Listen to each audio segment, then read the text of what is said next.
COVID-19 vaccines have been a game changer, saving millions of lives.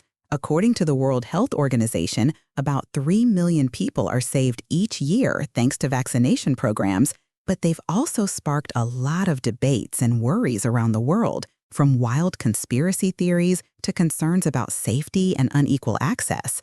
One big controversy is the idea that vaccines are part of a secret plan to reduce the world's population, with some claiming they cause infertility, harm health over time, or even contain microchips to control people. But there's no scientific proof for these claims, and they've spread like wildfire on social media, especially in places like the US, where a survey by NPR, PBS NewsHour, and Marist found 35% of people refused the vaccine, partly because they believed these conspiracies. And it's similar in Brazil, where anti-vaccine groups have pushed false information. Safety concerns also fueled debates, with rare cases of blood clots linked to the AstraZeneca vaccine, about 4 cases per million doses, or heart inflammation with mRNA vaccines like Pfizer and Moderna, affecting about 12.6 per million doses, mostly in young men, though these risks are much lower than the dangers of blood clots or damage from COVID-19 itself.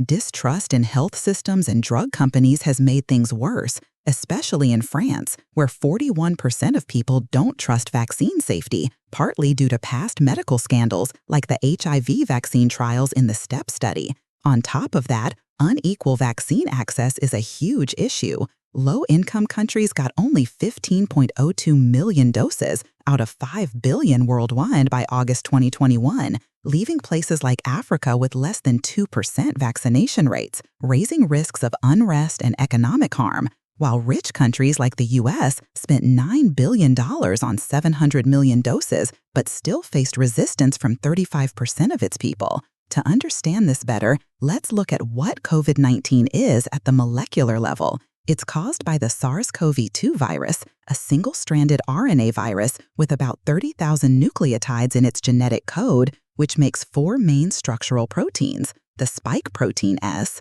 envelope protein E, membrane protein M, and nucleocapsid protein N, with the spike protein S being key because it attaches to the ACE2 receptor on human cells to get inside and multiply.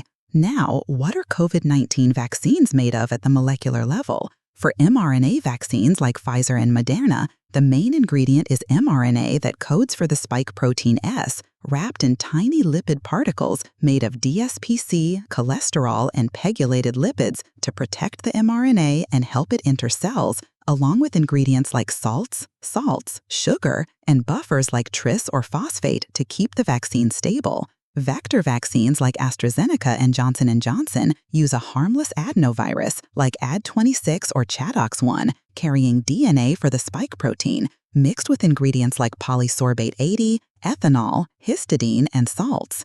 Inactivated vaccines like Sinovac or Sinopharm use the SARS-CoV-2 virus killed with chemicals like beta-propiolactone, so it can't replicate but still triggers immunity, combined with aluminum hydroxide to boost the immune response, and some salts. And none of these vaccines contain microchips or infertility-causing substances, despite what rumors say. How do mRNA vaccines work at the molecular level? It happens in steps. First, the mRNA is injected, and the lipid particles merge with cell membranes in muscles or immune cells like dendritic cells, releasing mRNA into the cell's cytoplasm. Then, ribosomes in the cell read the mRNA and make the spike protein S, which is processed by the Golgi apparatus and either displayed on the cell's surface or released outside. Next, immune cells called antigen-presenting cells show the spike protein to T cells, CD8+ and CD4+, which activate killer T cells and helper T cells for cellular immunity, while B cells recognize the spike protein and produce neutralizing antibodies that target the receptor-binding domain of the spike protein to stop the virus from attaching to ACE2, creating memory B and T cells for long-term immunity. Finally, the mRNA breaks down in the cytoplasm within days and doesn't mix with the cell's DNA, making it safe. Vector and inactivated vaccines work similarly, but use adenoviruses or killed viruses to trigger the same immune response. After getting the vaccine, common side effects include pain at the injection site, tiredness, headaches, muscle aches, mild fever or chills, usually lasting 1 to 3 days, mostly after the first dose. But rare side effects happen too, like allergic reactions in 0.001 to 0.002% of cases, blood clots with AstraZeneca, or heart inflammation with mRNA vaccines, usually within 4 weeks. For long-term effects, heart inflammation in young men after mRNA vaccines often resolves in weeks. There's a blood clot syndrome called TTS with AstraZeneca showing up in 1 to 2 weeks, or rare cases of Guillain-Barré syndrome with Johnson & Johnson, but studies show no evidence of infertility or DNA damage despite false claims. Looking at statistics across countries, the UK hit a high vaccination rate with nearly 60% of its population fully vaccinated by July 2021, with AstraZeneca and Pfizer cutting hospital stays from the Delta variant by 92 to 96%. South Korea saw only 0.014% breakthrough infections among 5.5 million fully vaccinated people, mostly mild cases. Israel reported 52% of infections in 1 week up to July 21, 2021 were in fully vaccinated people, but deaths were much lower than in unvaccinated groups. Vietnam reached its vaccination goals by April 2022, reducing severe cases despite 11.6 million infections, ranking 13th out of 231 countries. Meanwhile, low-income countries, especially in Africa, had less than 2% vaccination rates due to supply shortages, while the U.S. faced resistance despite huge investments.